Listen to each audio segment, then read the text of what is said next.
unapologetic, unadulterated, and uncompromising. Greetings, brothers and sisters from around the world, and welcome back to the home, the haven, the stronghold, and the super fortress of intelligent Black thought. This is the BlackChannel.net radio. I am your host, your brother, your humble servant, the Black Authority. And we're glad to have you all with us here this evening. I ordinarily do not broadcast on Tuesdays. I'm ordinarily not here. But tonight, I thought it was necessary for me to be. I had a few things on my mind here, and of course, we are glad to have you with us. You want to let every person that you know, of course, that you found a home in the haven of intelligent Black thought here on the Black Channel radio program. And also, as always, as every year, we will be broadcasting live on Turkey Day, because as Black people, especially at a time like this right now, what do we have to be thankful for? It's a shame. It is really a shame, and it is disgraceful that it takes something like this to get everybody serious, something like this to get everybody concerned, something like this to get everybody's attention on the simple and obvious. It is a shame and disgraceful that it takes this to get everybody focused on something sensible. It's a shame that it takes this to get everybody to turn off their BET, stop playing Candy Crush, to quit looking for Beyonce and friends to save them. It is a shame that it requires something so drastic and so terrible. I was asked so long ago, Black Authority, what will it take? What does it take for Black people to wake up? The term people keep using, wake up, as if Black people are asleep. Black people are not asleep. Black people are cowardly and afraid. Black people are afraid, and we have not come to grips with the flaws inherent so that we can deal with that problem. And it is a shame that it takes something so horrifying to happen. I told you all years ago that what Black people are waiting on is they are waiting for the Ku Klux Klan to show up at their house, knock on the front door. Hello, who is it? Ku Klux Klan. I'm going to be burning a cross out here on your front yard here for the next 15 minutes. Thank you very much. So if you hear digging outside, that's us digging in the ground so we can put this cross up and burn it to terrorize you. Would you like us to move it more to the left so it doesn't block, so that you can see it clearly from the window and it doesn't block your view in the front door? That way you won't have to leave your couch. You can just turn around on the couch, look out the window. Ooh, cross burning. You see, that type of cartoon caricature, that is what Black people are waiting for. Black people are so cowardly and afraid that we've created all these mental mind games and gymnastics where we want somebody to put our back against the wall and to give us absolutely no choice and no alternative except to accept what we see in front of us. That's what we're waiting for. We're waiting for somebody to give us no other option except to see and confront white supremacy. That's what we're waiting on. We're waiting for somebody to force us to get up and confront it, because we're not going to get up and do it on our own. I want to talk to my people tonight. That's what I want to do. I just want to be very clear about this, and I want to make no bones about it. I want to talk to my people tonight.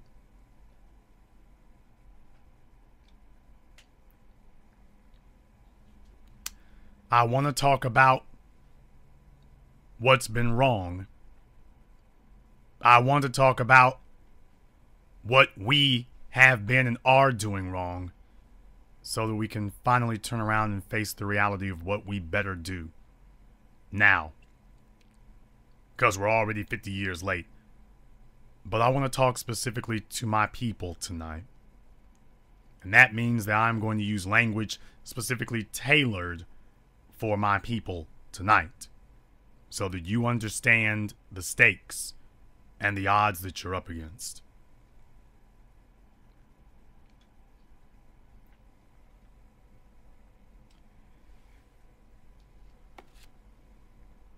Brothers and sisters from around the world,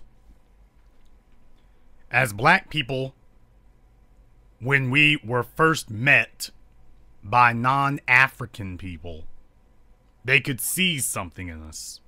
There was something within us that was not as aggressive, not as bloodthirsty, not as violent and irate, and they've been taking advantage of that ever since.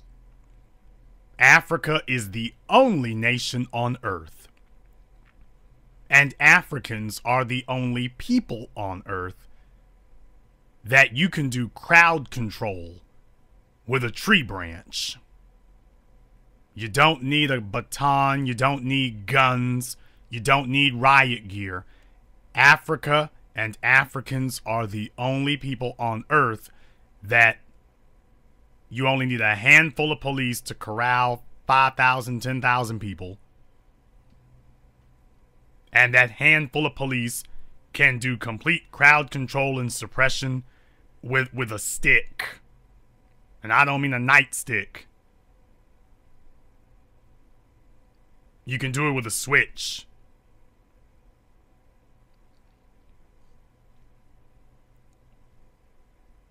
Dr. John Henry Clarke referred to it as our beautiful humanity.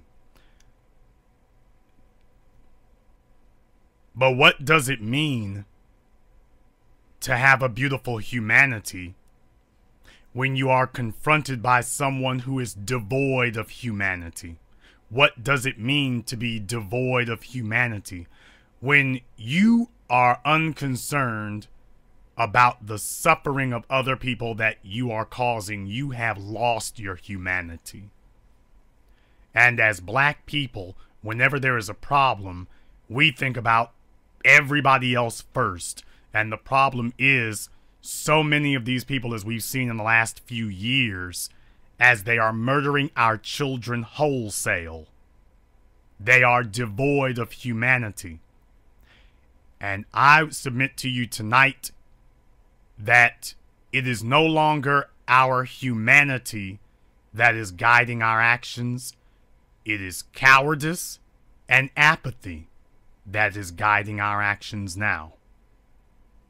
That we have become so dependent and so admiring of the very people who are murdering and killing us that we now see the world and ourselves through the eyes of the people who despise us, and we are responding accordingly.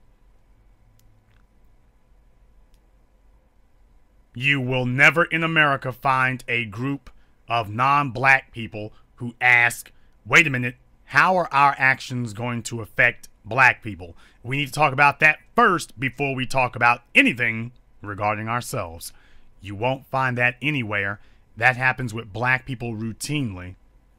And the reason for that is because black people are institutionalized. We speak about institutionalized racism. Well, black people are institutionalized. Understand that.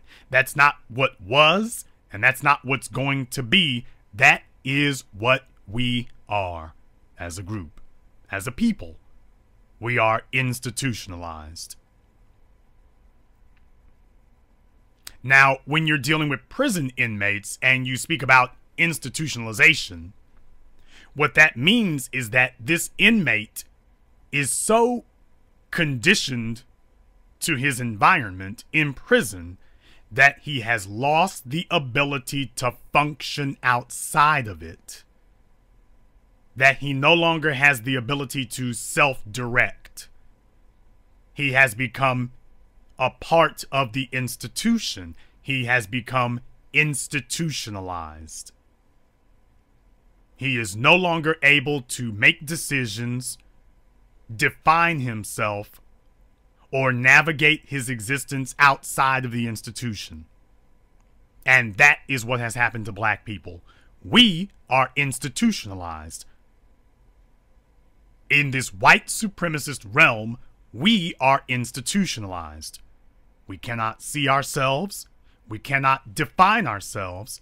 We cannot direct ourselves or navigate ourselves outside of the confines or the boundaries of the very people who hate and kill us. That is the problem.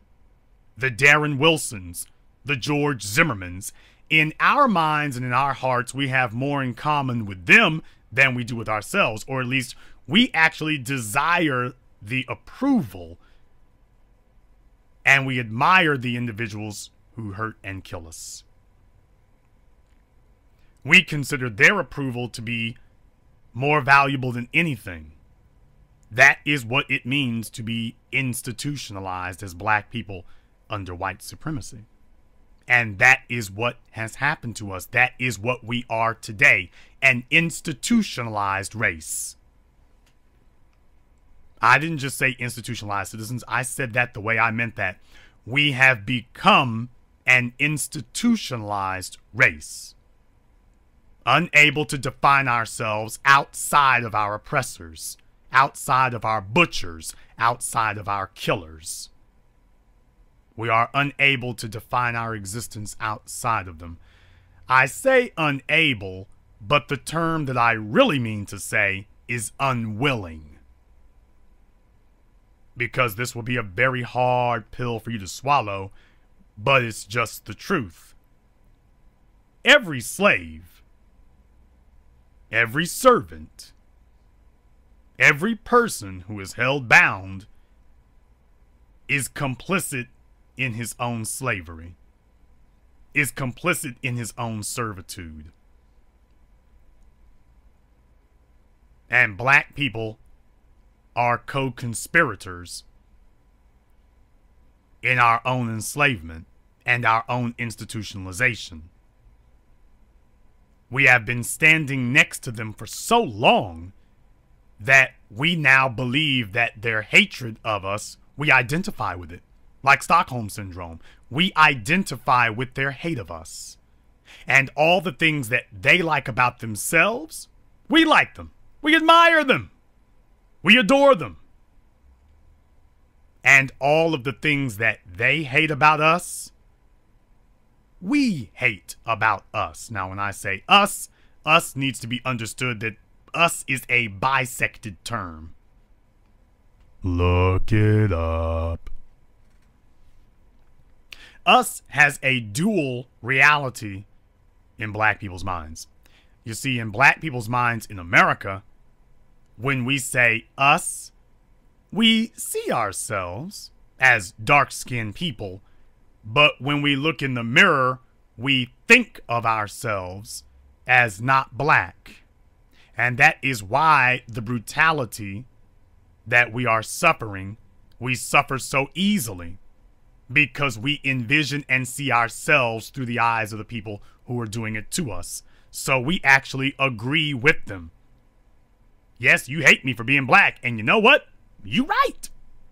That is our actual mental and emotional state. We are not rising up because we understand his hatred.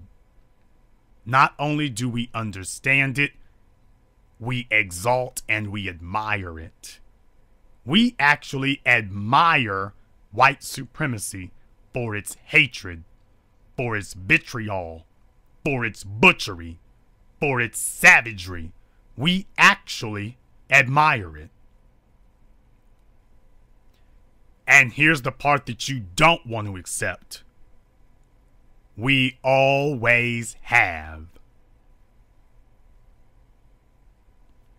This contingent of African peoples who have admired the savagery and the barbarism of white supremacy has always been with us. It's not new. It's not novel. This isn't some new advent. It has always been there since the first slavers showed up. There has always been a contingent among black people that has admired white supremacist savagery towards us. There's always been a contingent among black people that has worked and schemed to try to find some way to get white supremacy's evil to work in our favor.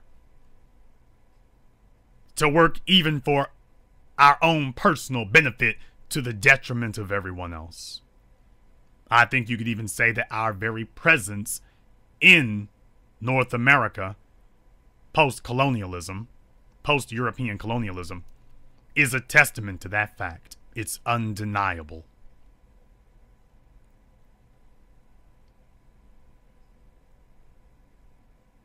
There has always been a bow-down, bootlick, cowardly, sniveling, whining contingent among us that has enabled and emboldened white supremacy since the very first second we met it. They have always been there.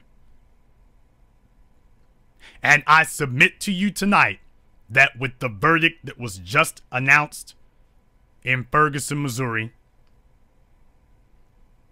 letting yet again another child killer walk, simply because he's white and the victim is black, I submit to you that that type of boldness on their part is proof positive of how weak we've become.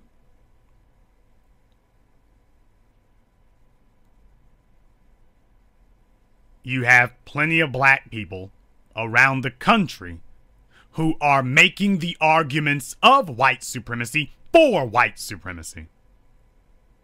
What about black on black crime? Black on black crime did not create the KKK. Black on black crime did not create police brutality, and it has nothing to do with it. But they are making the arguments of white supremacy for white supremacy. You see, that is what an institutionalized organism does. An institutionalized organism is something that behaves as if it is being monitored and watched, even when it knows for a fact that it isn't. And that's why you have so many black folk cooning and buffooning, buck dancing and samboing in the presence of other black people when there's not a non-black person anywhere to be seen for miles. They are institutionalized. So that even when he is no longer in the presence of a white supremacist, he is still bowing down and being subservient, even though he's not even in the presence of a white supremacist. Because you see, the white supremacist has taken over his mind, taken over his spirit, taken over his being. He is now institutionalized. He has become the white supremacist. Stacey Dash is not being monitored by the white supremacists. She's not being intimidated by the white supremacists. Yet she speaks and makes the arguments of and for the white supremacist because she is the white supremacist now. She identifies with him so much. It's like a man who identifies with women so much that eventually one day he goes and just gets a sex change operation. Why? Because he now has nothing in common with males anymore. He now identifies with femininity, not masculinity. He has nothing in common with you anymore. Yeah, I mean, he's got a scrotum, but he doesn't identify with that. In his mind, that scrotum simply conceals an unseen, unfelt vagina. So as far as he's concerned, the scrotum is the abnormality. So the people who say, what about black on black crime? They are white supremacists, whether they be Caucasian or melanated. They are white supremacists. And we have always had a contingent among African peoples that identified as white supremacists. I don't really know what it is, to be totally honest, that floated their boats so well, though I do have a few guesses, and I do have a few well-educated calculations as to why that is, which we'll get into some other time. But to stay focused, we've always had them. And the struggle of the last 500 years, culminating in this miscarriage of justice last night, the culmination of the last 500 years is for you to understand that the battle is not between Africans and white supremacists from Europe. The battle is between Africans and Africans who are white supremacists. There is nothing, absolutely nothing that bigots like Bob McCullough, white supremacists like George Zimmerman and Darren Wilson and their ilk, there is nothing that people outside of African society can do to black people that can stop us. Absolutely nothing. There is nothing that they can do that can stop us, halt us, hinder us. There is only one thing that is defeating African peoples today, and that is African people. It is the enemy within that weakens us, that strickens us, that handicaps us, that kills us. It is the enemy within. It is the contingent that whispers against our best interests every second of every day. It is the individuals who tell us that our salvation is not with each other and black economic empowerment. It is the individuals who tell us that we are all Americans. Meanwhile, last night you found out how much of an American you ain't. It is the individuals who speak against our icons like Marcus Garvey, like Huey Newton, like Malcolm X, like H. Rap Brown, like Fred Hampton, like Dr. John Henrik Clark, Joseph Ben Yakanan, Dr. Claude Anderson. It is those sitting inside of black society that poison us from the inside out. Brothers and sisters, we will stomp and crush white supremacy in a single afternoon. We will destroy it in a single evening. There's no doubt about that. But the reason we haven't been able to do that is because we are hampered and stymied by black white supremacists in our midst who are actually aiding and abetting the other side. And that's why it hasn't happened. Barack Obama is the black face of white supremacy. And everybody at this point who supports him is a part of that coonery faction of black society. Now, what exactly is cooning? People who ask what cooning is, if you want to know what cooning is, in a sentence, coonery is defined as pretending to be weak for the purposes of being non-threatening to white supremacy. That is cooning.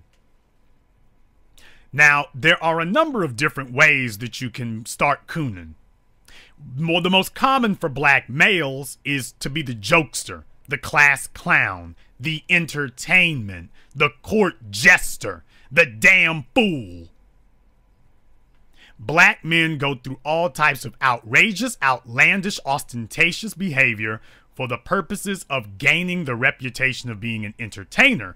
Get white people to smile at you, and then they won't think about being racist toward you. In other words, I will use being the class clown to carve out a niche for myself. It'll be a safe little pocket that I can hide in. And I can prosper to a certain level. I'll never get as high as they are, but this will keep me safe. It'll be good enough. Dr. John Henry Clark once said that white supremacy will be more than happy to give you anything you want and everything you want, so long as you agree and concede the number 1 position to white supremacy. You can take number 2 and anything south of that. White supremacy will create a number 2 position to appoint you to. And so long as you accept being number 2, everything will be fine. As long as you agree to concede the number 1 position to white supremacy, you can be number 2. You can be the court jester. You can be the clown. You can be number 1 in the TV ratings. Ain't that right, Bill Cosby? Just so long as you are the star of the show, but we are the owners of the show. So, if you're the star of the show, but we're the owners of the show, you're the star of your show. We're the owners of your show. Therefore, it's our show. It's not your show. It's our show. And I don't mean ours as in yours and mine. It's my show because I own it. I'm number 1. You're the name that people see, but you're number 2. But we're not going to tell people that. And there has always been a contingent among black people that has bowed down, looked up to, been subservient, and I will use the word worshipped white supremacy and white presence. And I'm not talking about in recent history. I'm not talking about the last 100 years. I'm talking about 500, 600 years ago. Ever since the very beginning, it has always been that way. And we, because we have been too afraid to take a real, true life truth commission account of what happened to us, we have never come to grips with the reality and the sad truth that black people, African peoples as a group, have always admired and looked up to the individuals who savage us. We have always been that way. There has always been a contingent and a faction amongst us that operates on that level, that desires to be white supremacy's tragic little children, white supremacy's pitiful little children. There has always been a contingent amongst us that has desired to have that position. Always. And we have been unable to change that position because we have been unwilling to face that reality, that it's not some type of fluke. It is what the reality has always been. And until we are prepared to accept that, we're not going to be able to remove it because we're trying to fight white supremacy by nibbling around the edges. We are trying to nibble around the edges of white supremacy. We're trying to play like the damn fire department, and every time a blaze lights up, we go and every time there's an arsonist in town, and the arsonist's name is WS. Pun intended. There's an arsonist in town named WS, and WS is just lighting fire to everything like there's no tomorrow. And we are the fire department, and we keep running out of the building in our fire trucks and our soot-covered suits every time WS lights something on fire. So we are going from building to building to building, following in the aftermath of what WS has done. And that's not the way that you win or survive an arsonist. You survive an arsonist by going after the arsonist, not by putting out the fires that he keeps causing. Yes, you have to deal with the fires, but your priority should not be increasing the size of the fire department. Your priority should be increasing the size of whatever enforcement agency you're going to use to go and stop the arsonist. And as black people, we have been dealing with WS, white supremacy, like a fire department, waiting until they strike, waiting until they burn, waiting until they destroy, waiting until they kill, and never actually dealing with the arsonist himself. The arsonist is inside black society, and that is what emboldens, empowers, and insulates white supremacy. You get rid of coonery, and white supremacy dies the very next day. Hell, it doesn't survive the night. Forget the next day. White supremacy does not survive the night. It won't make it through the evening. It won't make it.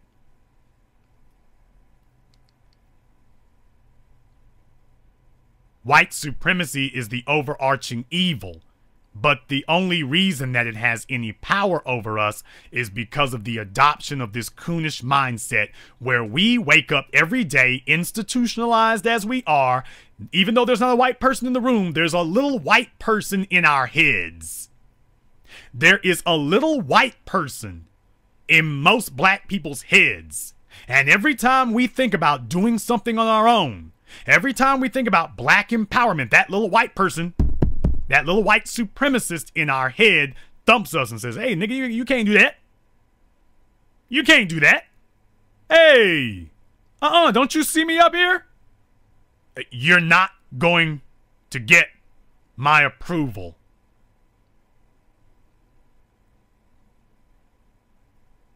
You're not going to get my approval if you keep that up. You better stop.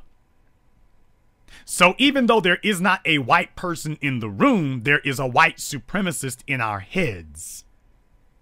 And that white supremacist is keeping us in check. The black people who have that little white supremacist in our heads, and most black people do, most black people are institutionalized, as Dr. Umar Johnson refers to it, post-traumatic slave disorder. Most black people are suffering from that, where there's a little white supremacist in our heads doing the work of the slave master for him. There's a little white supremacist in our heads doing that. We no longer require an actual Caucasian to stand next to us and beat on us anymore. There's one inside of our heads now that seeks the approval of the one in real life. And that is why, even when they're not around, we keep that blade sharp. We keep it honed. We talk as if we're being watched by white supremacists, even when we know for a fact that we are not. We are disciplined. We are disciplined to speak his words for him when he is not in our presence. That is being institutionalized. So when it is time for us to speak about our own best interest, there's always gonna be one who stands up seeking that meritorious manumission. Look it up. He's seeking to get awarded for meritorious service in defense and in support of white supremacy. That is the real issue. That's what's really going on. And we haven't been able to turn back the tide because we as black people have refused to accept that we got to deal with that first.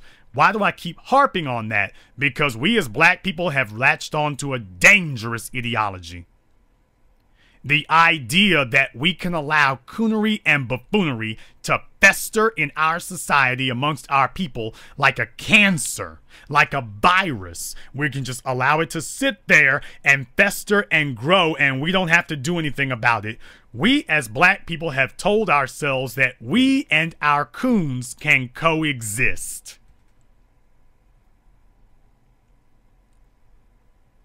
And as I've explained to you, the individuals who subscribe to coonery, being weaker than we really are, trying to make a fool of ourselves, acting dumber than we really are, or making yourself deliberately dumb Either you're acting dumb or you really are dumb, but you're doing it because you think that will be protection against white supremacy, that if they see how ignorant and poor and pathetic you are, that you can be disgraceful and pathetic enough that he'll just feel really bad about beating up on somebody so poor and pathetic.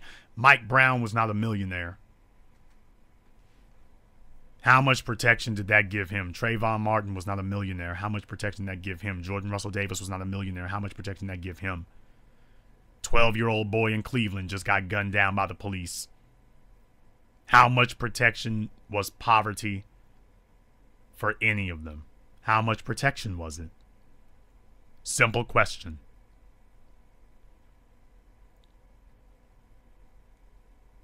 We have refused to accept that we and coonery cannot coexist.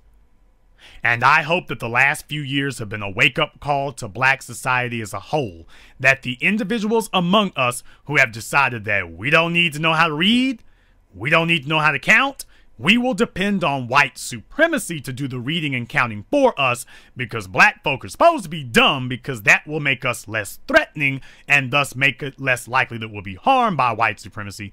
We need to understand that those individuals who act and talk like that, they are the enemy.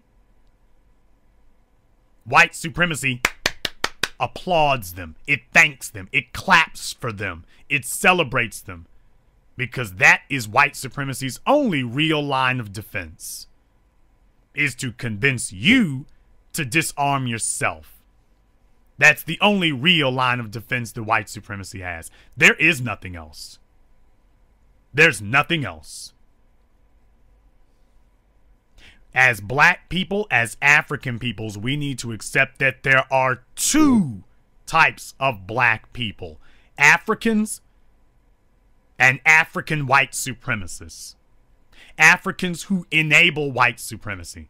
Africans who wish to be entertaining, dumb, weak, subservient, dependent, excuse-making, procrastinating, poor, low down, unmotivated. Those are the individuals who constitute the coon wing of society in black America and black community around the world. And we have to accept that that is where the fight is. White supremacy is never going to get up and go away on its own. It is pointless and useless and futile to discuss how do we destroy white supremacy. When I speak about destroying white supremacy, I'm talking about destroying its ability to harm us. I'm not talking about removing its presence on the earth. White supremacy is never going to get up and go away. Furthermore, that shouldn't be our goal. Black empowerment has absolutely nothing to do with white people. Let me say that one more time for those of you who missed it and for those of you who fainted when I said it because you have dreams of being white subservient. Black empowerment has absolutely zero, nada, nothing to do with white people. Our ability to grow stronger as a people has absolutely nothing to do with any white person on earth. They do not need to be contacted. They do not need to be consulted. They do not need to be communicated with. We don't have to have white people to have black empowerment. But you see, in the mind of coonery, what black people have is worthless. Black schools are worthless, even if it's the best one in town. Let me tell you something. In the mind of a subservient, Sambo-minded individual, he would rather have a horse and buggy, and I'm talking about an antique horse and buggy with no wheels. He would rather have a horse and buggy with no wheels given to him by a white person than to have a brand new car, fresh off the lot, given to him by a black person. He would rather have a horse and buggy with no wheels or no horse given to him by a white person than a brand new car given to him by a black person.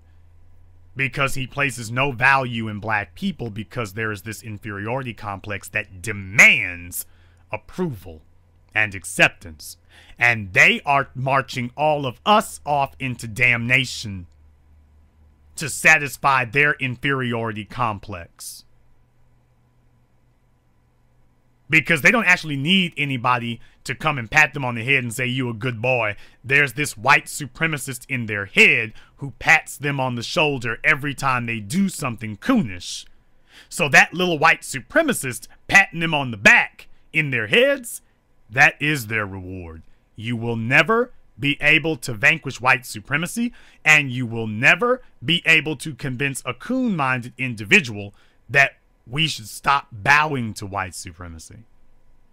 You see, a coon is afraid. Cowards are afraid. And this is why everywhere from Cleveland to the Congo, black people are discussing everything except building an economy for the purposes of confronting white supremacy. It doesn't matter where you find African peoples, get them together in a group, and the only thing that they do not want to discuss is power, wealth, and influence, because black people know, at the core of our being, we know that building power, wealth, and influence is the only way that you can confront white supremacy, and we don't actually desire to confront it because we are afraid. We are not afraid of losing the fight to white supremacy. We are afraid that, well, if we stop white supremacy and give it no reason to contact us, how are we ever going to get that pat on the head and that acceptance that we've been waiting for all these centuries? We've been waiting 5 centuries for white people to tell us that we're human beings and equal. You run them off and we'll never get that.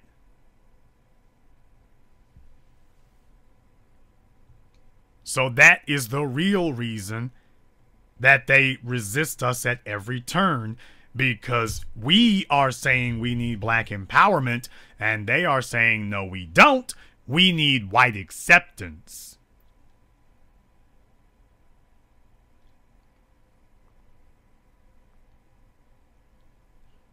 And I tell you all tonight that Darren Wilson is one of the white people that they want acceptance from. I'm telling you that right now.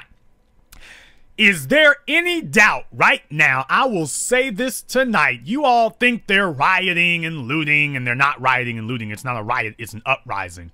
You think that there's civil unrest in Ferguson, in St. Louis tonight? You think there is? Let me tell you something. If Darren Wilson walks his 6'4" white supremacist behind into any black church in Ferguson or St. Louis, do you know what will happen? They are not going to yell at him. They're not going to scream at him. They're not going to spit at him. They're not going to lay a finger on him. You'll have a bunch of old black folk get up. They'll start humming and singing the old 100. Lord, Lord, Lord.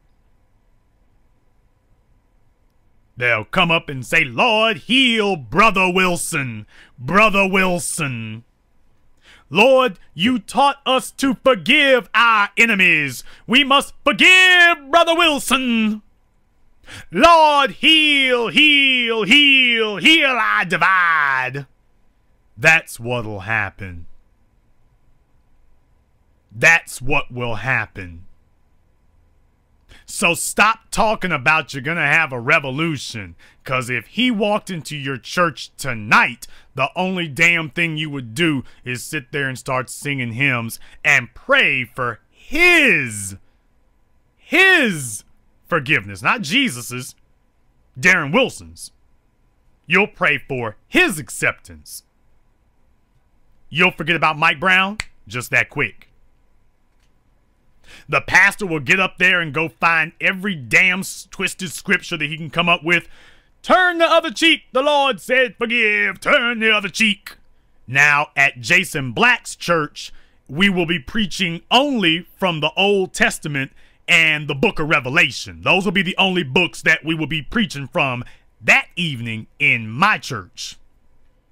But in the rest of black society, it'll be a whole different program.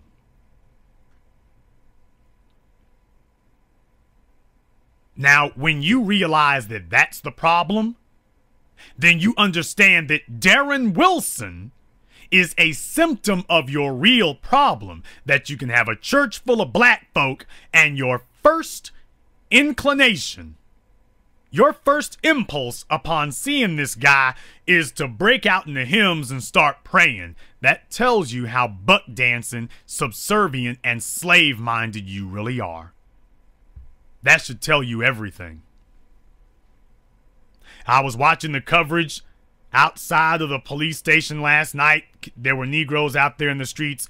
As soon as the cameras came on to CNN, they started dancing around. It's a game. It's a joke. We have not taught our children that they are at war. We have not taught our children what the problem really is. And now you and I are paying the price. We are paying the high price of coonery. In black society, we need people who can read at the highest levels, write at the highest levels, count at the highest levels, research at the highest levels, think at the highest levels. You've got to be able to speak English better than anybody else you've met, and you need to be able to speak 3 or 4 more languages while you're at that. We need to be the smartest, fastest, brightest people in America. Those are a people who understand that they are at war. Those are people who understand what they need to do to get out of that situation. And Bushika and Tangelica talking about they strong and independent and educated, and yet their children cannot even sing along with Bert and Ernie at the ages of 13 and 14. They sound barely verbal and stumbling over their consonants. Slap that hood rat in the mouth. Because she is enabling white supremacy by producing children who can only serve and bow down. And if you are not going to confront that, how the hell do you think you're going to take on Darren Wilson? And you have brought an army led by your bastard baby makers, your bastard children, and your dope smokers, and you're telling me that you're going to take on white supremacy? Really? Seriously? Is that a serious thought? Is that a serious thought? Brothers and sisters, they're armored for war. White supremacy is armored for war. They are armored up for war. And we're not treating it that way. We are treating them as if they're playing footsies with us, and they're not. This is how white supremacy works. It works through a reign of terror. They can't beat you on the basketball court. They can't beat you in the boxing ring. They can't beat you in the football arena. They can't beat you as far as the females. They can't beat you there. So they've taken the fight to the street. They've taken the fight to the barrel of the gun. This is what white supremacy is doing. It maintains its power through its economy, and then it exerts that power through outright terrorism. And you are not going to be able to go head to head with somebody who is looking for a fight, and yet you have brought your most ignorant, your most illiterate, and your most incapable individuals talking about, I came to fight the dude over there. Yeah, I came to fight him. Yeah, I came to fight white supremacy over there. I came to fight him. What's your name, Tangelica? Tangelica, how much power, wealth, and influence do you have? I don't need no money. Money ain't everything. Okay. How much intelligence do you have? I went to schools. Okay. What college did you graduate from? I didn't go to college. What year did you get your high school diploma? I got my GED. Well, I'm gonna get my GED. I'm taking them night classes right now so I can get my GED. And you expect me to believe that you are primed and ready and capable of taking on the smartest, most sophisticated economic terrorist machine on Earth, and you cannot read or write or count, and you're barely verbal. But you want me to believe that you are going to lead the army that is going to overthrow this white supremacist regime. And the only people who believe that are the coons and buffoons sitting around in a circle, mentally masturbating each other. But you notice they never go in front of white supremacy and try to demonstrate to all of you that they have the power to stop them. They never do that. And that's because they understand and they know. They're just hoping that you don't. They're just hoping that you don't. You are up against a system that is fighting a real, live, physical war against you. And when you're dealing with a physical war, you need people with an IQ over 70. And a brain cell count over 25.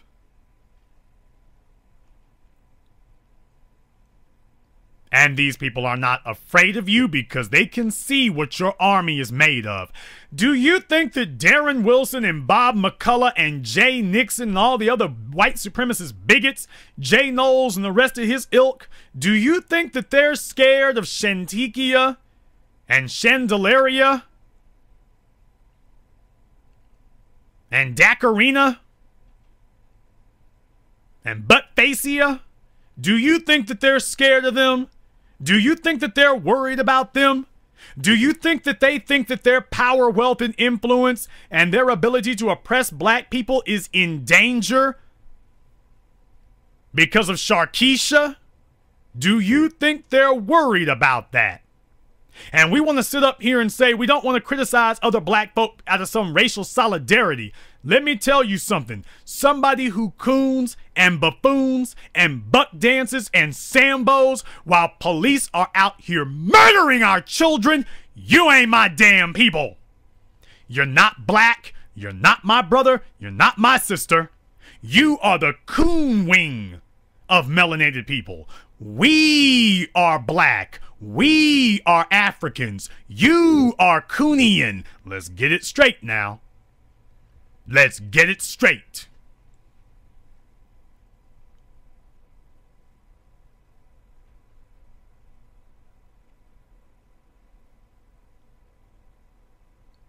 After World War II, the Japanese people realized that the 20th century had come, and they were marching out of foxholes against Europeans who had machine guns. They were marching out of foxholes against Europeans who had tanks, against Europeans who had flamethrowers. And then finally they realized, damn, these Europeans got something called nuclear weapons. They can blow up whole cities. What'd you come here with, Sakamoto? I brought my samurai sword. Man, that sword looks really boss. It looks really cool. Can I hold that for a second? Why, certainly you can. Thank you. Pow! Yeah, Mr. Sakamoto, that sword looks real nice. Gonna look even better on my mantle. You won't be needing it anymore. Not where I just sent you. You won't be needing it. The Japanese took that experience to heart, and they became the world's most technologically advanced society in 50 years. Black people, on the other hand, have accepted our role as white supremacy's lackey and lapdog, and then can't figure out why every once in a while these sadistic bastards get a real kick and a real thrill out of beating the holy hell out of their lapdog. You can't figure out why that keeps happening. But black people are not led by our best and brightest. Can we just be honest and just lay it all out right now? Black people, we are not led by our best and brightest. We are led by our dumbest and dullest. because we refuse to have a rebuilding season. You see, in professional football, when your team sucks, you have a rebuilding season. You have a season where you hunker down, you take a look at the positions on your team that are weak, and you say, this is what we gotta fix.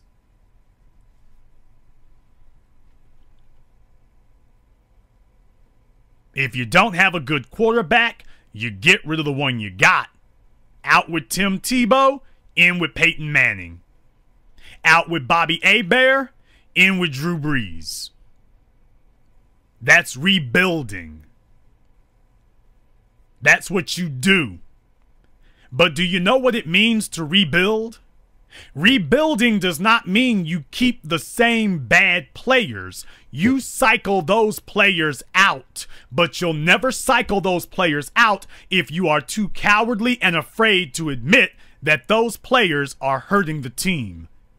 How can your team ever get better when you have openly stated that you refuse to cut people from the team? That we're somehow just going to try to bring everybody with us, and we refuse to say, hey, you, Sambo, yes, you are cut from the team. I'm cut from the team? Yes, you, Sambo, have been cut. Clear out your locker. You're done. Did you trade me? No, you're just out of a job, period. You can go pick up cans along I-95.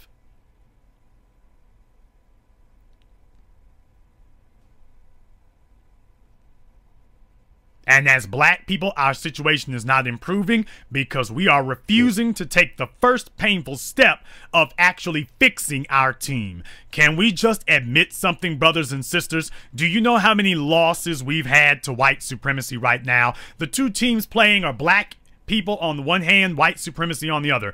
Do you know what the score is for white supremacy in just the last 7 years? Do you know what the score is?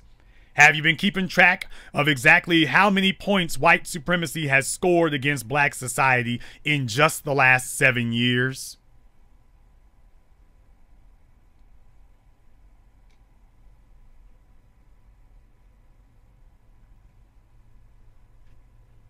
White supremacy is running up and down the field now.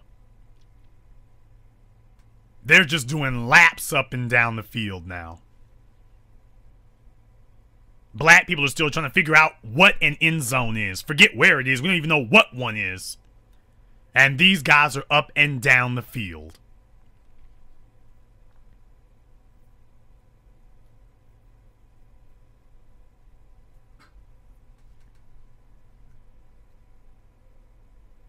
And we are telling ourselves that we are maintaining some type of demented form of racial solidarity by allowing Sharkeisha to stay in the room with us while we're trying to discuss how to destroy Sharkeisha's masters.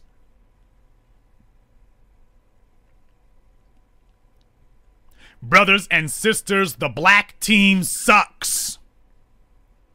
It sucks. It's not just bad, it's pathetic. The team stinks. When you respond to people killing your children with praying and dancing and selfies, your team sucks. Because let me tell you something. Let me explain something to y'all right now tonight. If black folk went into a white neighborhood, and we have never been allowed to do that since the Watts riots, but if black people went into a white neighborhood and gunned down 2 or 3 white children, white society would not break out their Bibles and start praying. White society would not call up the president and say, what you gonna do? White society would not get Pastor Cornbread to come out and preach a sermon about we need to forgive our enemies. White society would not be sitting up saying we need to have more community outreach. The only reaching out they would want to do is to outreach and reach out to strangle you. That would be their response if you did the exact same thing to them that they are doing to you. That would be their response. White supremacy is not your friend or your buddy and doesn't give a damn about figuring out how to be.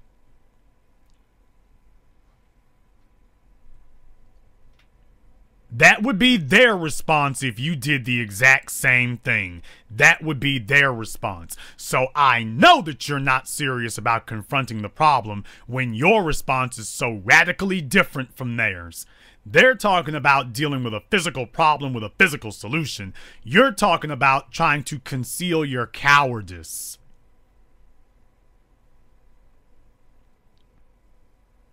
The folk talking about what about black on black crime, they understand that you're supposed to do something, and they're figuring, well, if I tell you that I'm going to fight black folk, a white supremacist hit me, so I'm going to fight black folk. I'm going to fight somebody. Good, turn around and fight the white supremacist. Well, he's not the problem. I'm going to fight you. But I'm trying to fight the white supremacist. I'm going to fight you anyway. What about black on black crime? I got to go to work tomorrow. Mike Brown should have pulled his pants up. Brother Wilson, pray for Brother Wilson. Pray for Brother Wilson. Nah, Brother Wilson. Who needs white supremacy when you got black folk like that? Who needs it? As young black people today, you've all wondered what happened to the Klansmen of the 1960s and 1950s. What happened to all of them? They didn't just vanish. They didn't just get beamed up by the Starship Enterprise and taken to the neutral zone. Where are they? Where they all disappeared to? And I'm telling you that you found them in the Jay Nixons and the Bob McCulloughs. You found them in the Mark O'Maras and the George Stephanopoulos and the Bill Clintons. I'm telling you that you found them. They've taken off those cartoonish, outlandish robes and hoods. They took off the white Klan robes and they put on the black judges' robes. That's what they did. They took off the white robes of white supremacy and they put on the black robes of white supremacy. That's what they did. That's what they're doing, and that's what they've done.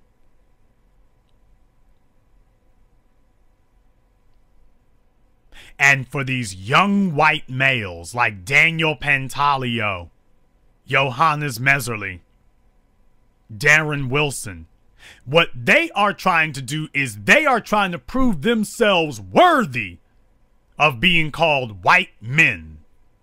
They take a look at Nathan Bedford Forrest, a Confederate general who became the first Grand Wizard of the Ku Klux Klan, for those of you who don't know. They take a look at Jefferson Davis. They take a look at George Washington, Thomas Jefferson, George Custer. They take a look at those white men and they look in the mirror and say, how can I prove myself worthy of the heritage and the lineage of these ancestors? How can I prove myself worthy? And that is what they're doing.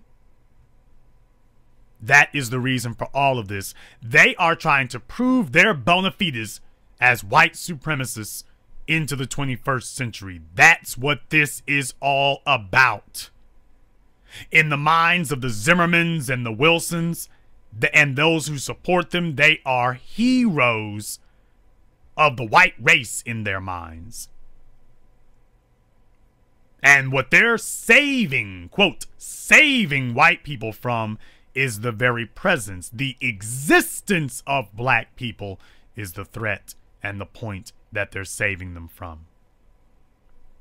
That's the point. That is the point.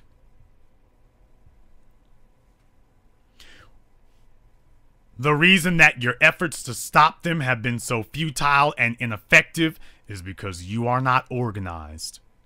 White supremacy is built and based, its foundation is economic.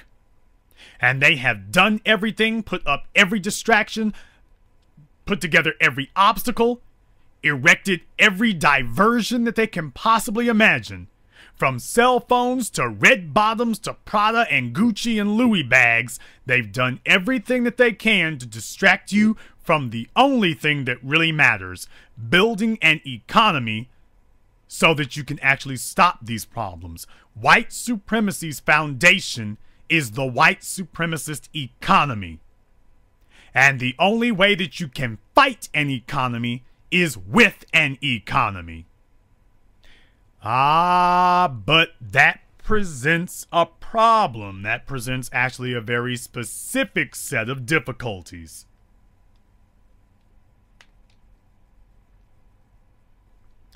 The first obstacle that it presents is that once we tell you that you have to have an independent black economy, you have got to be prepared to take it all the way. You see, when I tell you that you have to build an economy, you gotta go all the way with that. You gotta go all the way in. There's no half-stepping when you say, I'm going to build an economy. You see, economics is war by other means. Economics is war. And when the guy who owns the McDonald's looks across the street and sees that you are building a restaurant of your own, he doesn't come across the street and congratulate you. He doesn't come across the street and tell you how nice your business looks. He doesn't come across the street and tell you, hey, nice shiny place there. I see you make tacos. He's not coming over there to congratulate you. He looks at you across the street and says, that no good bastard son of a dog. He's going to war with me. He's attacking me. He's trying to put me out of business. And at that point, he's not going to speak to you. If your business was on fire, he's not going to call the 911. And he's not going to help you put it out. At that point, once you declare that you want control of your own money, your own finance, effectively your own destiny. Once you show him that you no longer want him in control of your destiny, you are now officially an enemy. You are now an adversary. And he's going to treat you like it. He realizes you are at war with him. Because you are going after the life's blood, the source of his power in this world. You're going after the money. And please don't let one of his employees quit working for him. And I'm talking about quit, not get fired, but quit. Don't let one of his best people quit working for him and then go across the street to work for you. At that point, you got to be careful for him hurling bricks through your window. He understands you are now at war with him. But black people are terrified to do that. Black people are terrified to do that because we understand that when you declare war against white supremacy, it is on. It's on. And if this doesn't work, if we fail, if we try to build this economy and it doesn't work, then white supremacy is going to lock us out of their economy. We can't go back to them if this doesn't work. That's that little white supremacist in your head talking for you. You know I'm not going to take you back if you try this, nigga. You understand that? You try to go to war with me, you understand I'm going to make sure I finish this. You better think twice before you think about going in on me. You better think it over. You better think about that before you decide you want to take me on. You better give that a good thinking over.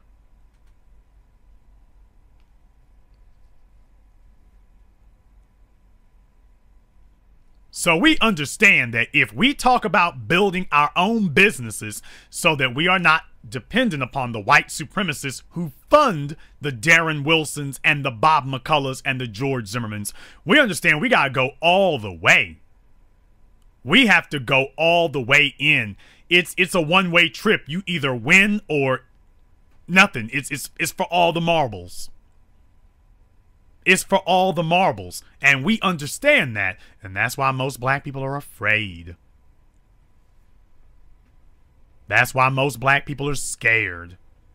Most black people are scared because we understand that when it's time, when it's go time, when you have to go in, that we have to do what we have to do for ourselves. But we are going to be in a situation where we as black people, if you don't win, man, it's going to be over. Man, it's going to be over if we don't win this thing. Or at least we tell ourselves that. We want to hold on to anything we possibly can to tell ourselves that if we don't do this, if we don't stay where we are, if we don't stay safe, bad things will happen to us where we are. And the real problem is, well, bad things are happening to us already. But remember, we face the world through the eyes of white supremacists, so we tell ourselves, well, I mean, yeah, what happened to Michael Brown was bad, and Trayvon Martin was bad, and all these other things. Those were bad, but I mean, it could have been worse. It could have been worse.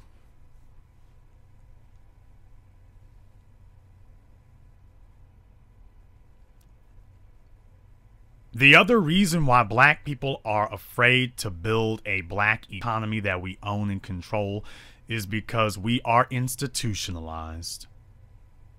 We see no value in a black economy because the only one that we know and the only one that we truly value is the economy of individuals and groups that are killing us. Those are the only ones that we really value. So when your brother or your uncle talks to you about building a business, you immediately dismiss that because you see him as getting in the way of your being able to stay on the white supremacist plantation. Brothers and sisters, anybody who tells you that he's going to fight white supremacy, that he's got the solution to white supremacy, and he's going to stop white supremacy and overthrow white supremacy, and yet the very next words out of his mouth have nothing to do with money, he's a liar. If you meet anybody who says he's going to stop white supremacy and confront it, and then he doesn't talk about money, he's a liar or a fool or both. But he's not going to lead you anywhere worth going. He's not taking you anywhere. Now, brothers and sisters, there's been a lot of feelings over the last 24 hours. There's been a lot of wailing. There's been a lot of weeping. There's been a whole lot of emotion being effused, gushing out of people. There's been a whole lot of emotion distributed. And now that you've done that, now that you've been on TV, now that you've gotten the attention of people around the world, and they don't care, by the way, you've gotten the attention of people around the world, and they don't give a damn. Now that you've done that, now that you've tried everything, you went bowing to Obama. Obama got in front of that microphone last night and he was talking about black folk like he didn't know what the hell black people were. Obama was talking about black people like this was the first time that the word black had ever been said to him. He talked about black people like he didn't know we even existed, but then again, that shouldn't be news. It's not like he was treating us like we existed before now.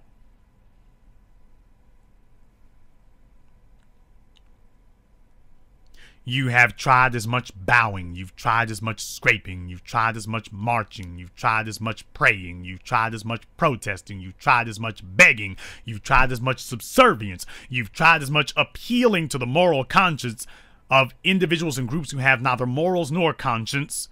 You have done everything possible to try to avoid the only option that actually works, and that is going to war through your economy.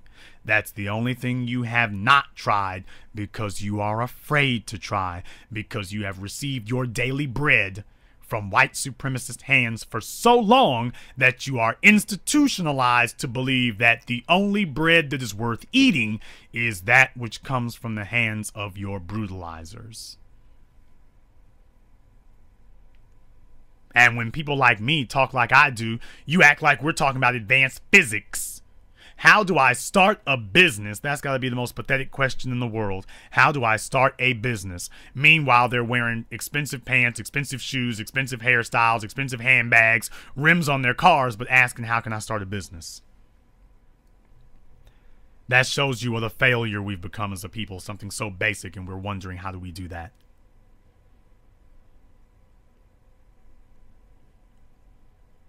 We are in Thanksgiving week. Black Friday is showing up, and I'm hearing a bunch of people resort to the civil rights era talk, and that is distressing to do that.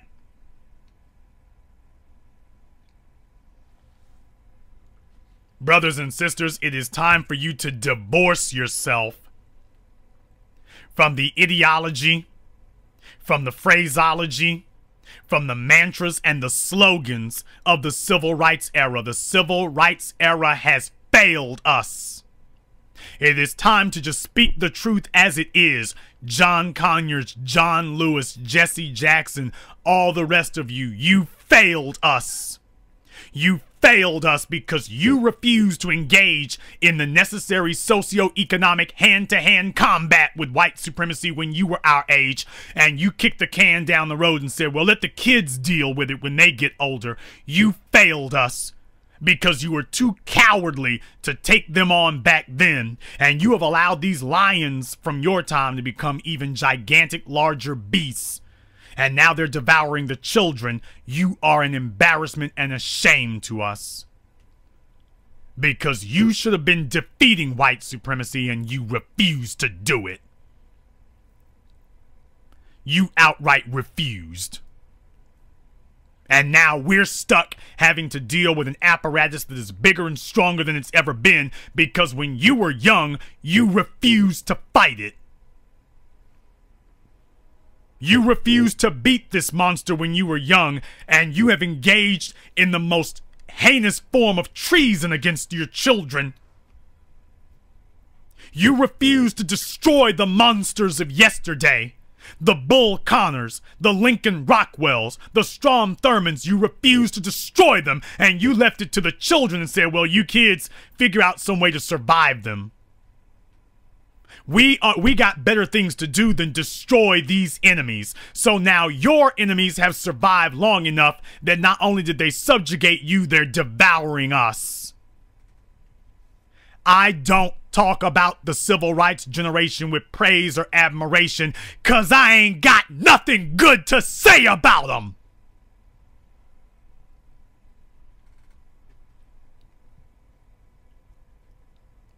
If you want to know why I don't have any civil rights era icons, it's 'cause there ain't any. Malcolm X didn't sign on for civil rights. Neither did the Panthers. They were the opposite of that. They were for black empowerment. Damn civil rights. I got nothing good to say about you folks 'cause you didn't do nothing worth saying anything good about.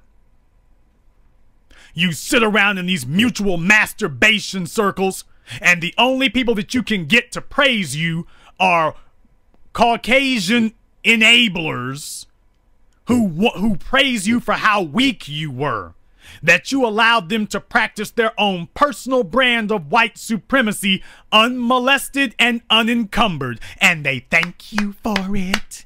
Do you all notice something? Let me tell you something right now. Let me hurt your feelings.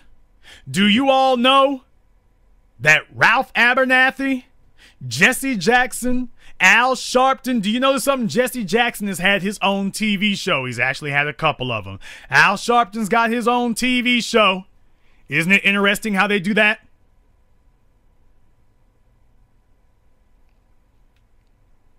Isn't it interesting that they've got their own shows?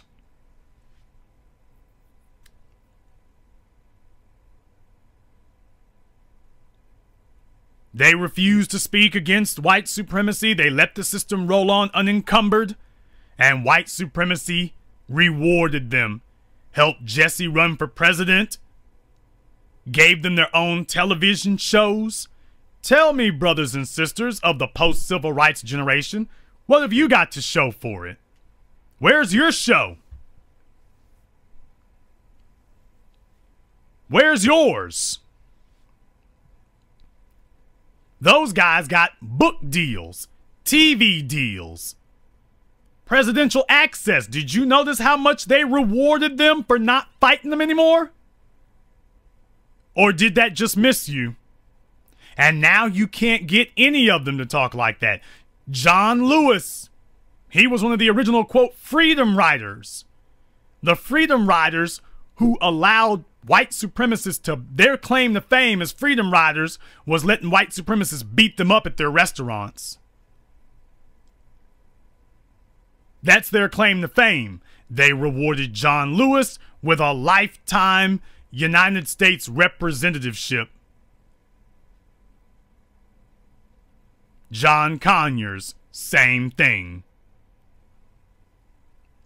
And, oh, hey, as long as you're willing to accept being number 2, they got rewards for you.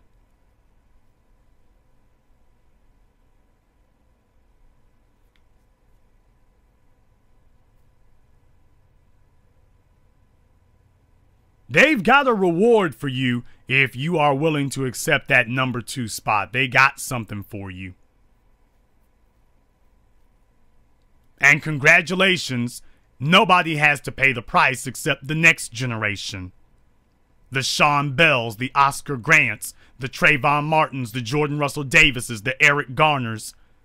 The civil rights generation allowed their demons and dragons to live. And then they pushed it off and said, well, let the children slay the demons that we refuse to. And we are now fighting the demons of our fathers and grandfathers because our fathers and grandfathers didn't give a damn about us enough to kill them. So now you have to fight them. And not even different demons either. You're fighting the same ones. Bob McCullough and his ilk. You're not even fighting the new generation of demons yet. You're fighting the same ones that your fathers didn't fight. The exact same people, still there. Morgenthau up there in New York. You're fighting the same group of bastards and demons. Only now they're a lot bigger and a lot more vicious.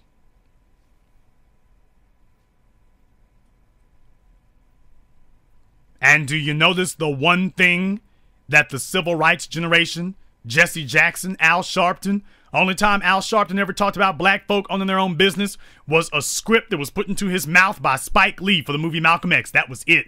You've never heard him talk about the need for black businesses. Why? He's too busy trying to integrate Barney's.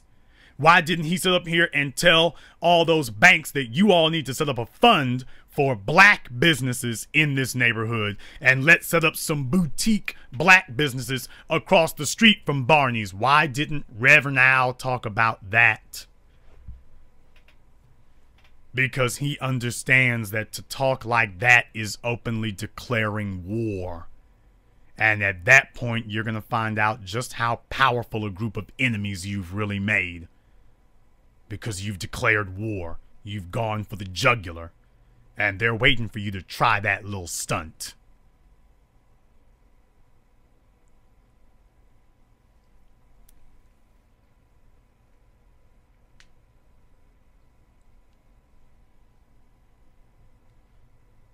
Brothers and sisters of the current black generation, I've heard a bunch of you using the vocabulary and the vernacular of the civil rights generation. As I just explained to you, they are the immense failures.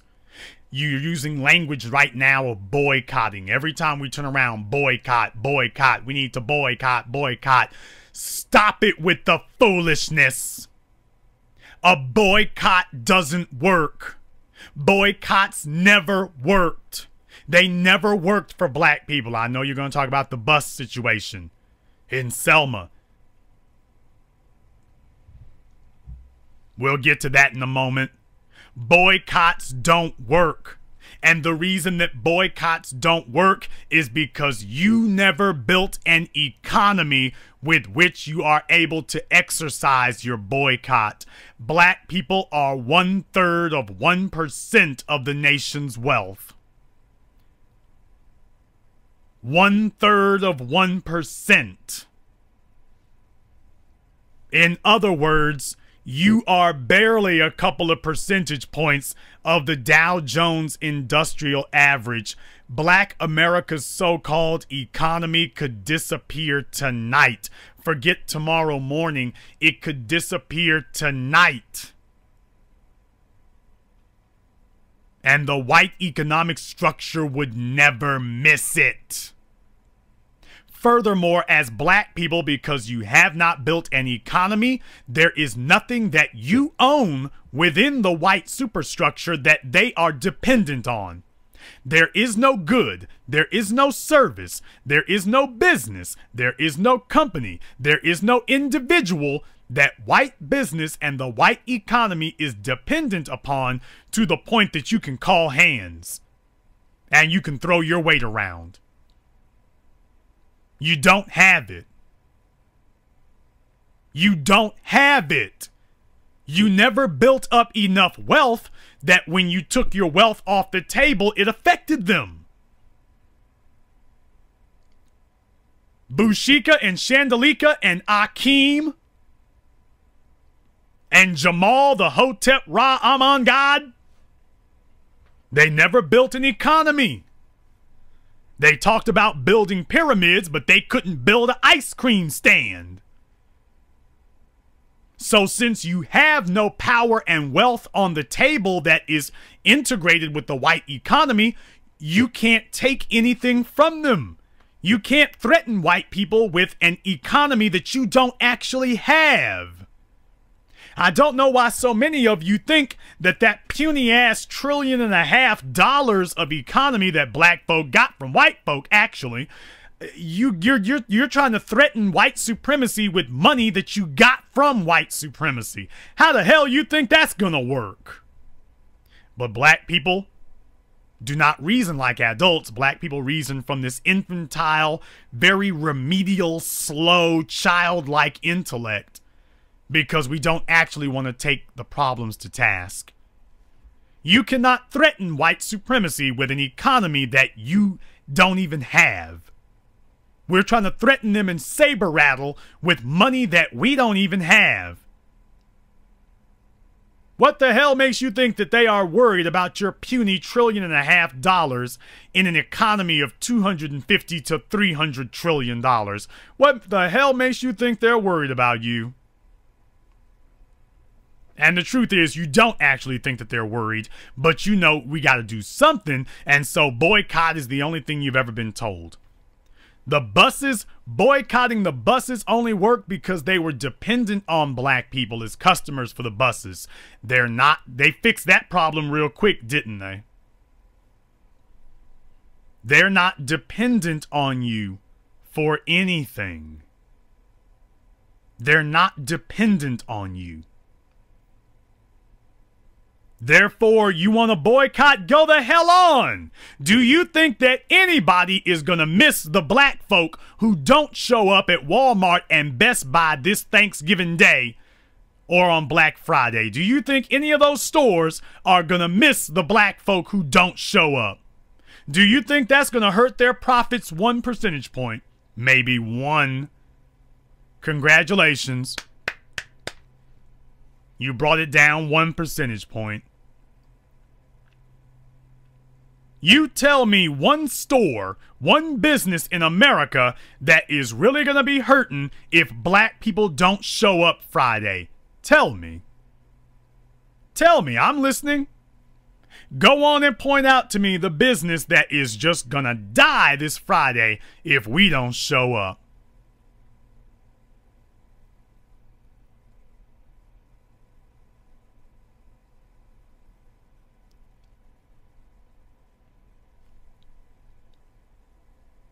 A boycott does not work. Furthermore, we don't need a boycott. We don't need a boycott. We need black empowerment.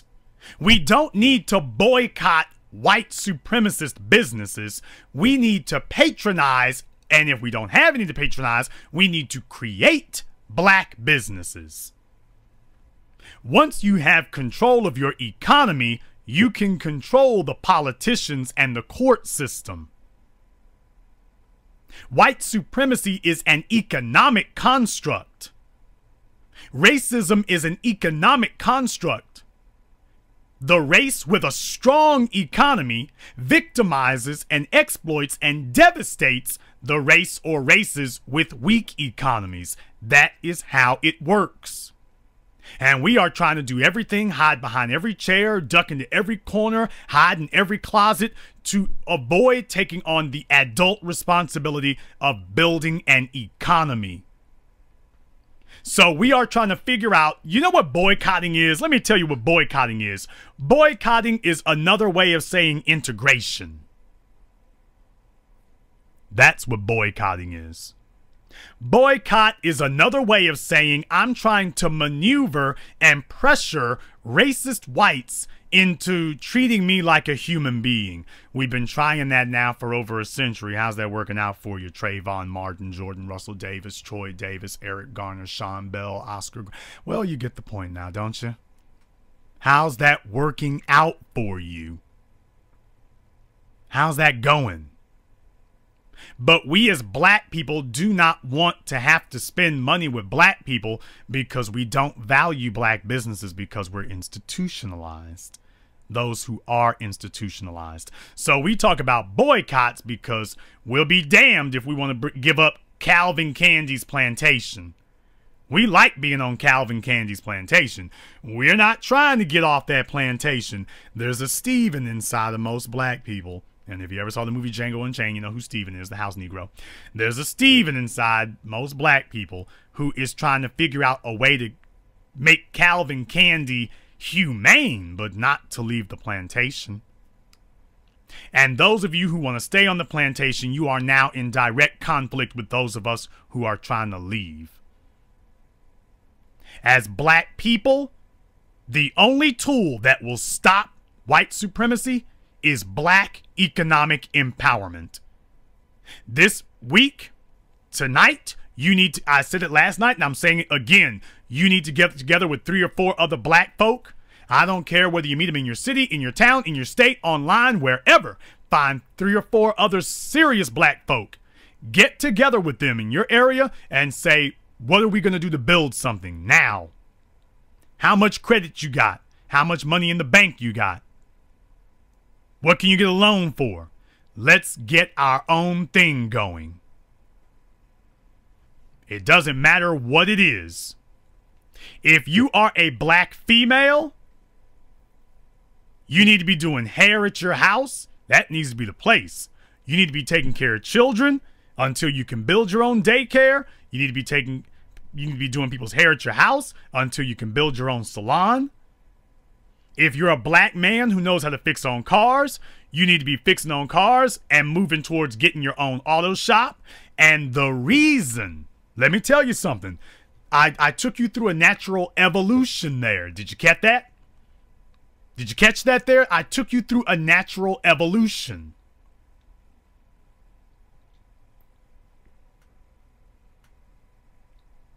First, you started off small. You started off in your house. Then I told you that you have to have a storefront, a business front. And do you know why? Brothers and sisters, the reason that you have to buy your own business storefront is because you are marking your area of town. You are buying the land, the real estate. And you are setting up a physical barrier.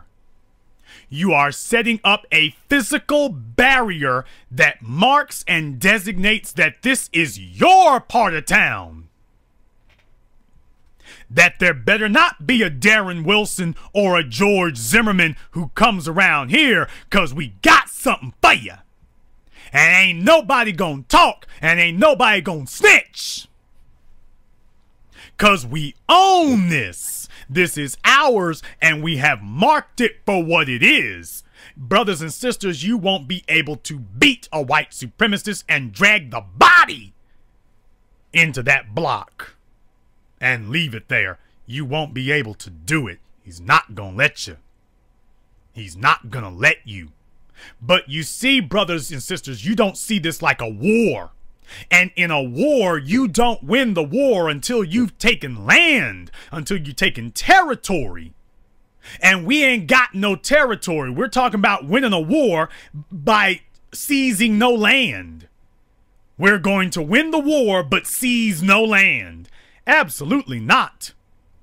You burned down a bunch of businesses last night in Ferguson. Actually, you only burned down like a dozen. But in any case, you burned down that dozen businesses. Do you know what y'all should be doing right now? That very same lot where you burned down the store, where you burned down the McDonald's, where you burned down the pizza stand, you're supposed to have 5 black folk out there. You're supposed to be selling shoes. You're supposed to be selling hair. You're supposed to be selling tacos. You're supposed to be doing hair. You're supposed to be whatever.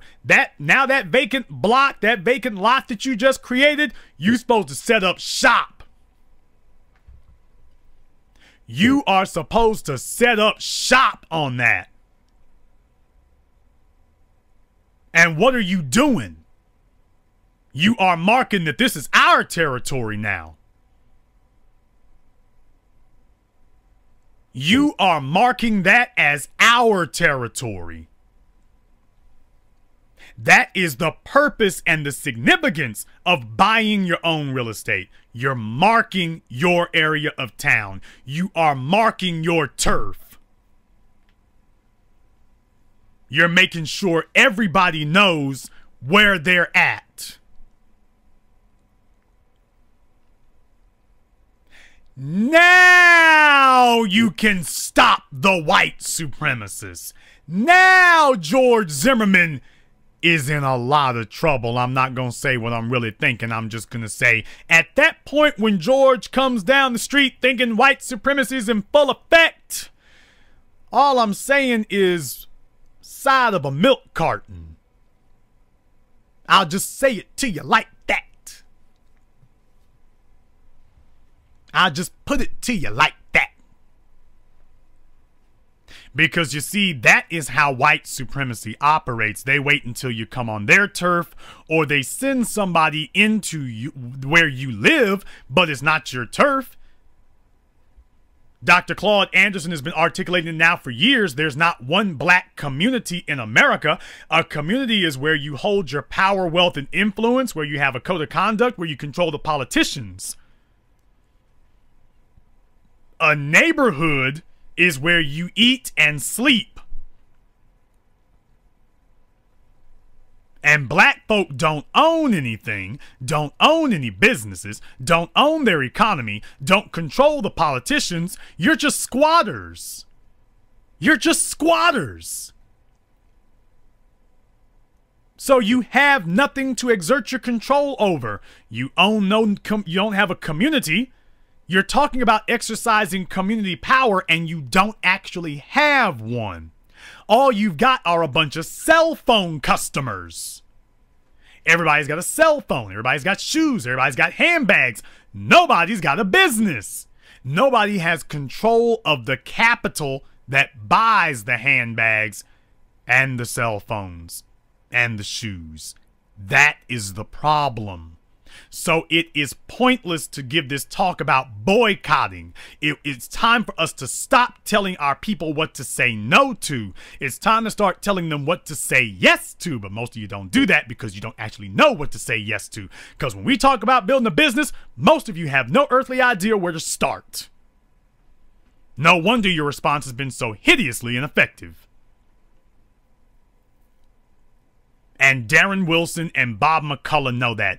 Bob McCullough is not worried, because if Bob McCullough saw a bunch of black millionaires and business people who showed up at that courthouse, if he was out, if what you saw stand out there were a dozen prominent black business people, each one worth $3 or $5 million, Bob McCullough would have never done anything like he just did. He never would have tried it because he knows at the next election, you're going to put a black prosecutor in there. And next thing you know, Bob McCullough is going out like Mike Nifong. Mike Nifong thought he was going to defend a black woman against 3 white men in Durham. And Mike Nifong ended up in jail and losing his license. Now, he's the prosecuting attorney, and you want to talk about what prosecutors can't do? And look what they did to him. Look what they did to that white man for trying to defend a black female. They showed him real quick. No. We give those bullcrap lines to the Negras. That's who we tell that to. Buddy, don't ever tell yourself a prosecutor can't be thrown out and put in jail. We just tell the Negroes that. So they think that's true. We know we can do it. And the Negroes would know we could do it too if they weren't so cowardly. Heh.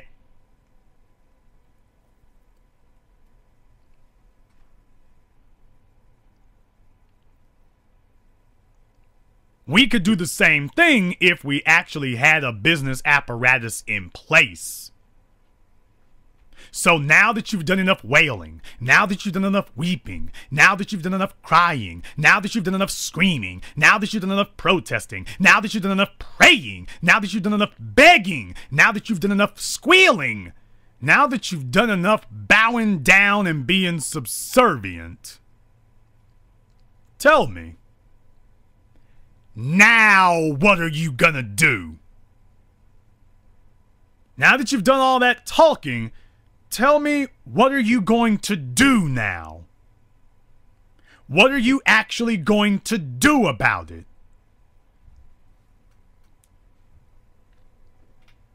Because I'm not interested in what you're going to say about white supremacy. I'm interested in what you're going to do about it.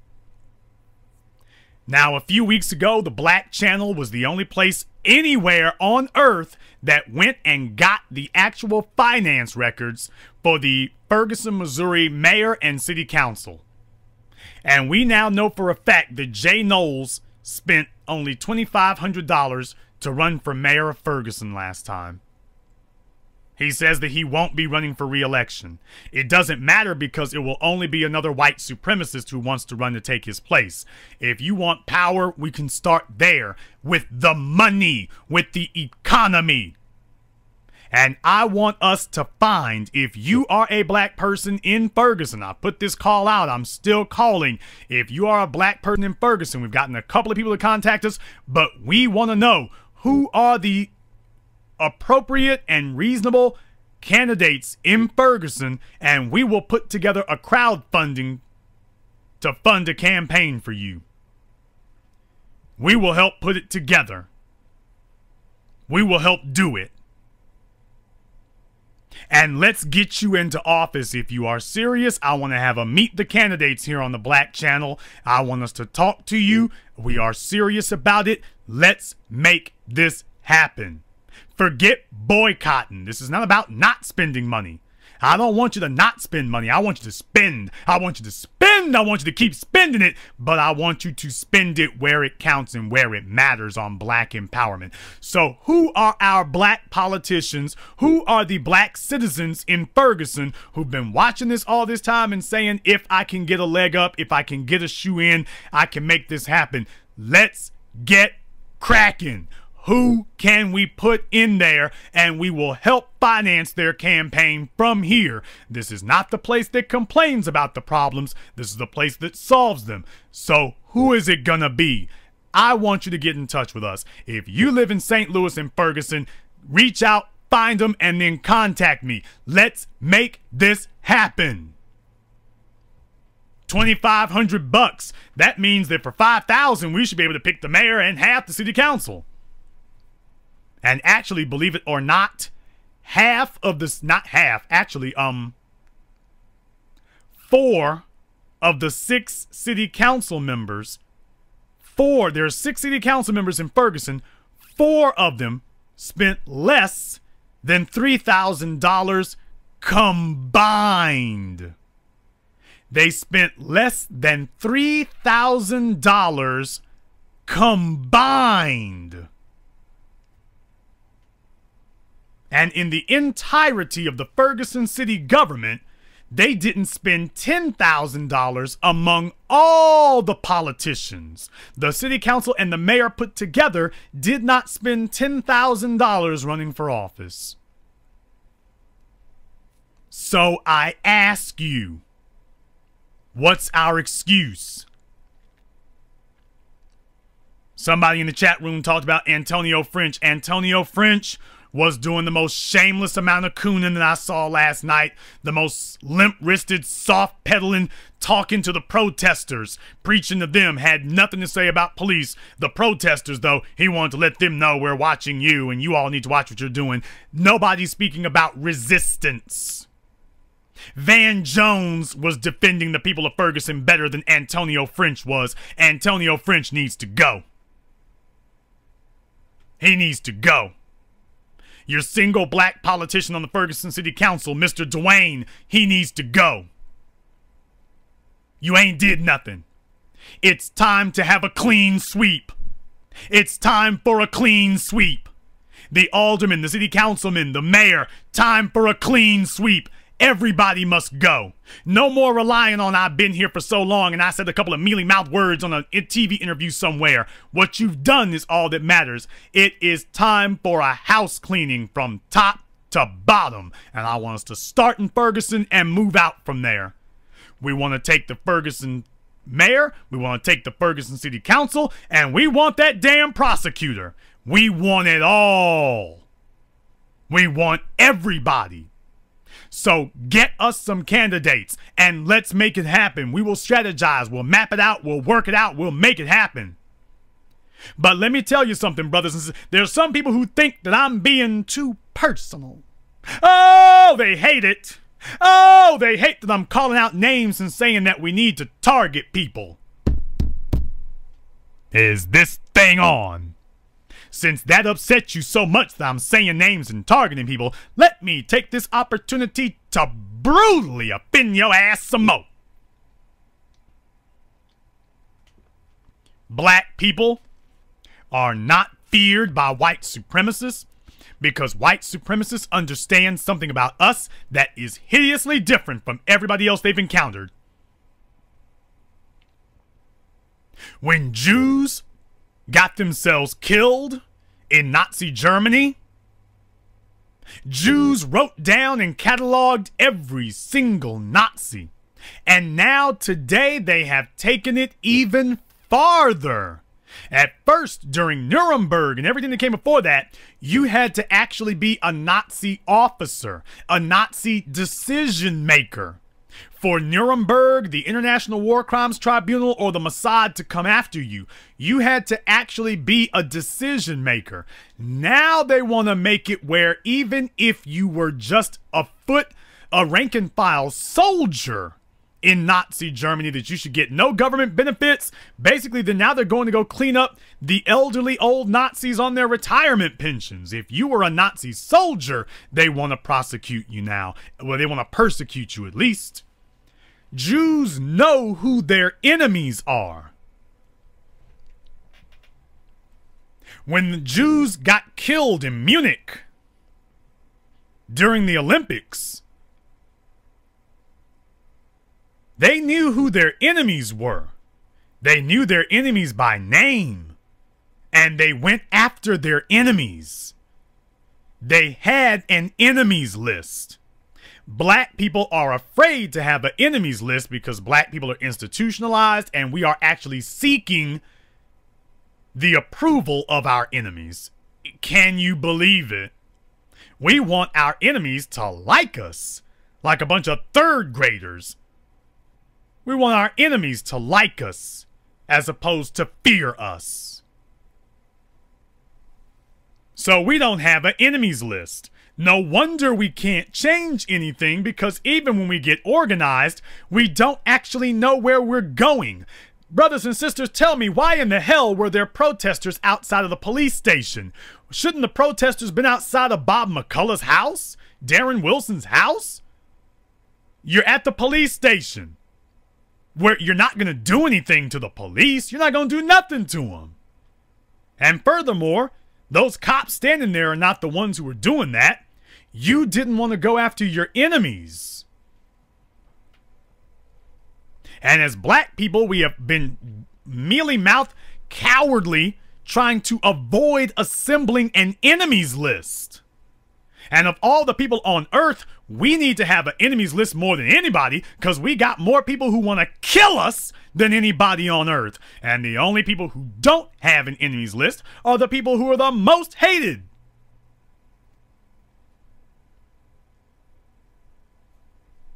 When you've got an enemies list, you now know who you're going after. Once you know who you're going after, you can put together a plan. And we know Jay Knowles. Now that we know who the enemy is, we need to be putting together a plan to remove him from office. Just that simple. We should be putting together a plan to put Bob McCullough in jail. Since he loves white supremacy so much, he should be able to spend the rest of his days with it. Plenty of Aryan Nation members in prison. He should be with his family.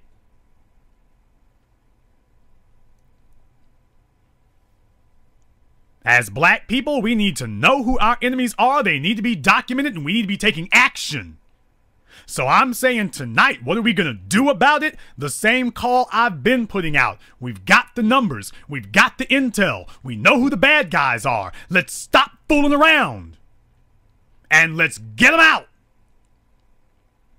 And we can do that in 6 calendar months. If you really want to have a recall, we can have them out in 6 calendar months. Let's get it together. And Ferguson is a prime place. Think about the shockwaves that will send around the world, where after this verdict was rendered, think about it, that after that we're able to toss out the city council and the mayor, and then we're able to jail the prosecutor. That will send shockwaves around the world. That will be an atomic bombshell dropping. And at that point, you will love black. You will live black. You will adore black. You will be proud to be black. You will be thankful and grateful to be black. And you'll break out your wallets and you will spend it proudly with your brothers and your sisters where you are, because you are all on the same page, because you are all working towards a unified goal of building a black community, which starts with your economy. Mike Brown is not a victim of racism by what means of prejudice. Mike Brown is not a victim of discrimination. Trayvon Martin is not a victim of discrimination. Sean Bell and Oscar Grant were not victims of discrimination. They were victims of a people who have failed to build an economy, which is the foundation of all communities and court and political systems. All societies are built upon their economic means. If you have weak economic means, if you have a weak economy, you have a weak society. If you have a strong economy, you have a strong society. That is just the bottom line.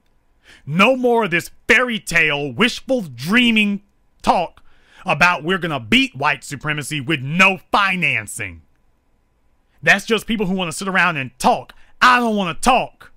I want to know what we're going to do. And I've told you, we are the only place that has put together a plan of action.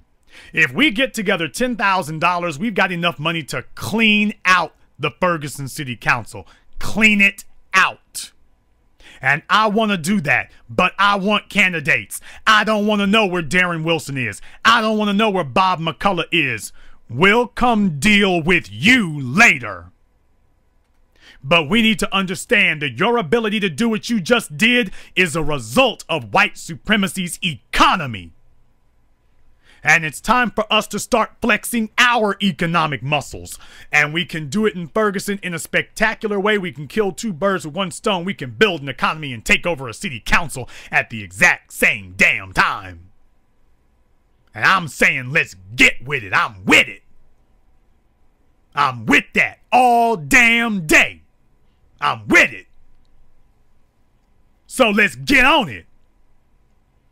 So where are they at? I want to know where they're at.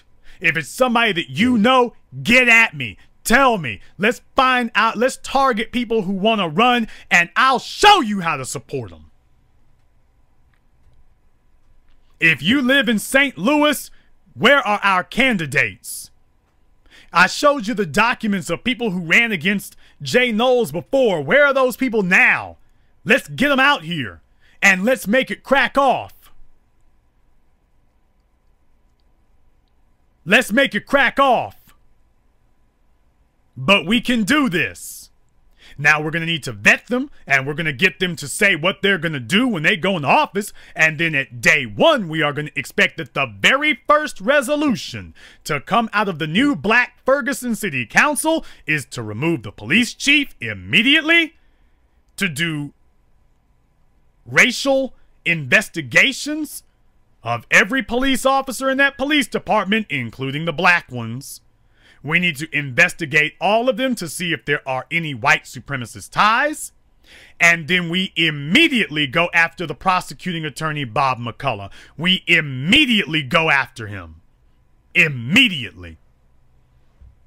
And in his case, we just go on a war of attrition. We just keep going after him. He will spend half of his time in court trying to jail black folk, and the other half of his time in court trying to keep himself out of jail. That's how you deal with white supremacists like that. This is how we make it happen. White supremacy did not build itself in one night. A verdict of a couple of hours, that doesn't build white supremacy. It has been carefully constructed over the last 2,000 years. I'm telling you, give me 6 months. Take that energy that you are using to march in the streets and talk in the streets and pray and protest and beg and whine and moan and squeal. And let's direct it towards something that will matter. You want to march? Let's march to the polls. You want to march? Let's march to the bank. You want to march? Let's march on election day. Let's make an election day. If you can stand outside of a police station for injustice, you can stand outside of a polling place for power. If you can make it the place to be and you can honk your horns, then you can get the hell out. And if it were me, let me tell you something. Let me tell you how Jason Black would be doing it in Ferguson. I would be voting for the black mayor of Ferguson. I'd be voting for the black city council in Ferguson. And when I walked into the election booth, you know how they close a little curtain behind you? I'd say, get the hell out my way. Leave this damn curtain wide open. I'm gonna tell y'all who I'm voting for. I'm voting for the black mayor. Let me turn around so y'all can hear me. You know his name, Mr. John Black. I'm voting for him for mayor. And for the city council district that I live in, I'm voting for Jane Black. Jane Black as the city councilman where I am. And I want y'all to see me hitting these buttons. I wish this damn thing had a voice, a text to voice, so it would tell you who I'm voting for. Mayor Black, Councilman Black. That's who I'm voting for. And that's the way it would be. You want to clown somebody? You want to act a fool? You want to show out? Let's show the hell out. Let's do the damn thing. But let's do it how it counts. Enough bull jiving and playing around. Let's hit these bastards where it hurts. Let's show them that we're not going to just show up outside your courtrooms for injustice. We are going to fight you in a time and place of our choosing, and we will win. And I want to say one thing tonight to white supremacy. I've talked to my people so far, but the comments I want to make now are not directed at my people. The comments that I want to make now are directed at you. White supremacists, and you know who you are. Many of you I've named tonight. The rest of you, you know who you are.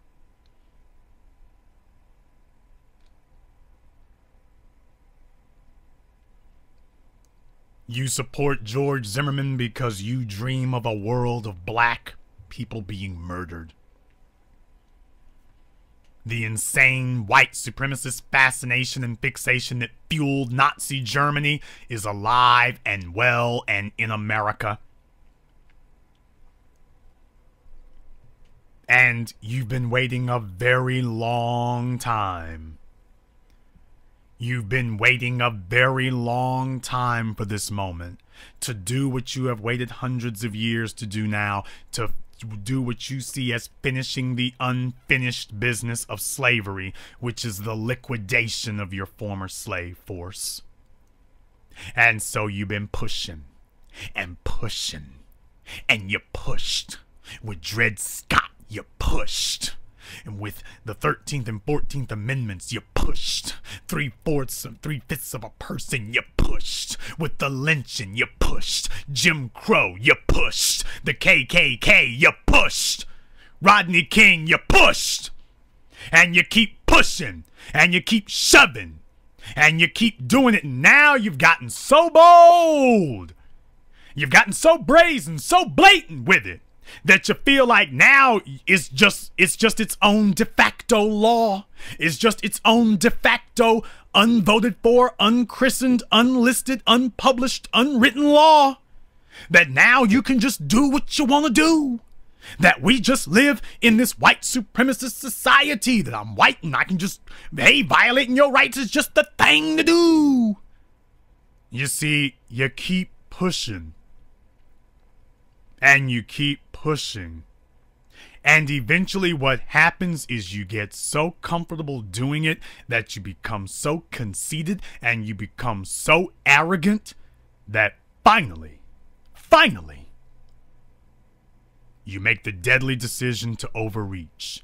You were taking baby steps before, but then you get so bold that you start taking whole leaps and bounds. And now you've decided that you can just do whatever you want to do. But eventually you reach a point where you stretch too far. You've overreached. You overdid it. And you finally pushed so hard that you've woken the people up that they can now see, they can no longer even pretend to themselves that you are not what you clearly are. And I'm telling you that for intelligent black society, that is the point that you've reached. You are no longer able to pretend that you are not what we all clearly see you are. We see you for what you are. We know what you are. And now I am calling upon everybody, everywhere, now that we see it for what it is, now that they've overreached, now that they're making their big push and their big play, now that they've decided that they're going to come out swinging at us, it's time for us to come out throwing bolos at them. It's time for us to come out slamming hammers on them.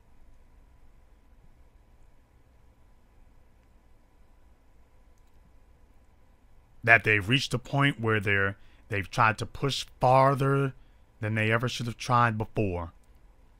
And I'm saying that now that you've come out so openly and so brazenly, it is time for black empowerment to go on the march. Brothers and sisters, it is time.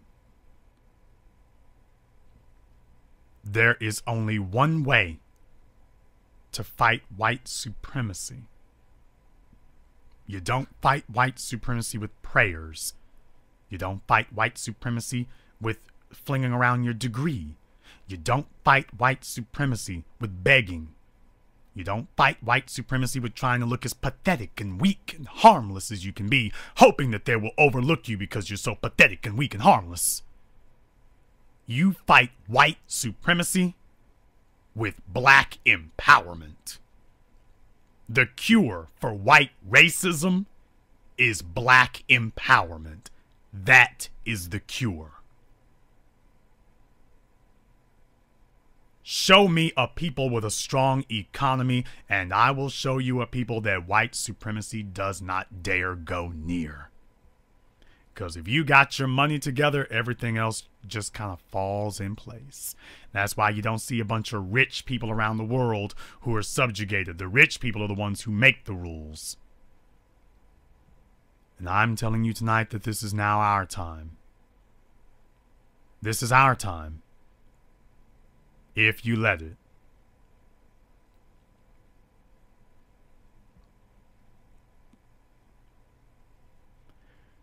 We will be back here Thursday night. As you know, it is our tradition to stand for black empowerment while other people pretend to do it. As you know, Thanksgiving, Christmas, New Year's, 4th of July, it has always been a tradition at the Black Channel that while other people talk the talk, but you can't find them on the holidays, we are the place where you can document where we are. It's been this way for half a decade. Ain't a damn thing gonna change. We will be here Thursday night, so that means you better be here Thursday night. And stop this talk of begging. Stop this talk of boycotting. Start the talk of building. And let's identify the people who are going to help us do it.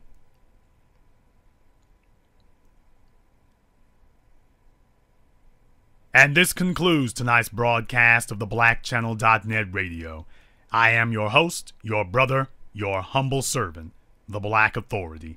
And until next time, brothers and sisters from around the world, remember, black is the future, and the future is uncompromising.